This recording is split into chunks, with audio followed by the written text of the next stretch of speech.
Hey, Falcons Brotherhood! Buckle up, because we're diving into a whirlwind of Atlanta drama that's got my blood pumping and my head spinning. The NFL offseason's heating up, and we've got two massive storylines colliding like a fourth-quarter goal line stand. First, Kirk Cousins' trade talks are stuck in limbo. He's playing hardball until after the draft, leaving us wondering if Atlanta's doomed to foot his $27.5 million bill. Then, out of nowhere, the Falcons re-sign Cornerback, a comeback kid who's fighting to carve out a role. How do these moves, or non-moves, shape our 2025?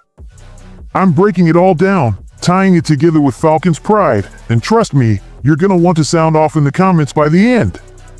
Grab a snack, and let's get into it. This is Atlanta's future on the line. But first, if you're a true Atlanta Falcons fan, don't wait. Hit that like button, subscribe, and turn on notifications. Only 1% of viewers actually subscribe. Let's change that. A small action that makes a huge difference. Kirk Cousins, the trade that won't budge. Let's start with the elephant in the room, Kirk Cousins. Man, oh man, this saga's got more twists than a primetime thriller. Atlanta's been dangling Cousins like bait, hoping some team bites and takes on his monster contract. Problem is, nothing's happening until after the NFL draft, and it's all because Kirk's got trust issues and a no-trade clause he's wielding like a sword. Word is, he'll waive it post-draft, but only then. Why? Flashback to last April, Cousins signs a $100 million deal, thinking he's QB1 for years, then, boom, Atlanta drafts Michael Penix Jr. at number 8. Kirk felt blindsided, and who can blame him? It's like ordering a steak and getting served tofu.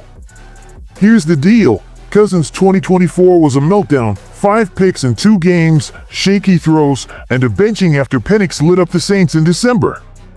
Atlanta planned to start Kirk through 2025, but his implosion flipped the script. Penix's 3 starts, 750 yards, 6 TDs, proved he's ready, shoving Cousins to the sideline. Now, Kirk's scared of landing on a team that'll draft another hotshot QB, setting him up for Atlanta 2.0. But let's be real, his benching wasn't Penix's fault, it was Kirk's own spiral. Waiting until May could backfire, teams might fill their QB slots, leaving Atlanta stuck with a $27.5 million backup and Cousins with no starting gig. It's a high-stakes poker game, and I'm sweating for the Falcons. This Cousins mess isn't just a cap hit, it's a franchise gut punch. That cash could have signed a pass rusher or a stud corner. Instead, we're praying for a trade partner, maybe the Vikings, desperate if J.J. McCarthy flops, or the Steelers, if Russell Wilson bolts. If no one bites, we're eating that contract, and our offseason's already handcuffed. Sound familiar? It's giving 2016 fake crowd noise vibes, another self-inflicted wound. But hold up, there's a silver lining, and it's wearing number 33. Let's talk about it. Kevin King, the comeback corner. Switch gears to a feel-good story. Kevin King's back for 2025. The Falcons announced Friday they're re-signing the veteran corner, and I'm pumped to see this guy get another shot. King's journey is straight up inspiring. Played 15 games last year, mostly special teams, 42% of snaps, but saw his defensive role grow late, 7% snaps. He racked up 10 tackles, 2 pass breakups, and a fumble recovery, not all pro stats, but gritty work for a dude who hadn't played since 2021. Back then, he was a Packers starter, 197 tackles, 7 picks, 30 breakups over 5 years. A 2019 career-high 5 INTs had him shining, but personal issues sidelined him in 22, and a torn Achilles killed 23. Talk about a rough road. King's comeback kicked off in Atlanta's preseason loss to Miami, snagged a pick off Skylar Thompson, ran it back 29 yards, and said, "I'm home." That's the fire we need. Coaches Jerry Gray and Justin Hood, who knew him in Green Bay, vouched hard. Gray's like, "I trust him 100%. King's not stealing A.J. Terrell's CB1 spot or bumping Mike Hughes, but with D. Alford, Clark Phillips III, and newbies Mike Ford and Keith Taylor, he's depth gold. Picture him jumping routes and dime packages or locking down kick returns, small plays that win tight games. It's not a headline grabber, but it's pragmatic and it screams Falcons resilience. Connecting the dots from Cousins' chaos to King's grit. So, how do these stories intertwine? It's all about Atlanta's DNA, taking risks, weathering storms, and betting on redemption. Cousins was a swing for the fences, like drafting Julio Jones in 11, big price, bigger dreams. Julio delivered, Kirk crashed. But King? He's the flip side, the underdog grinding back, like Julio chasing down DBs as a two-way beast.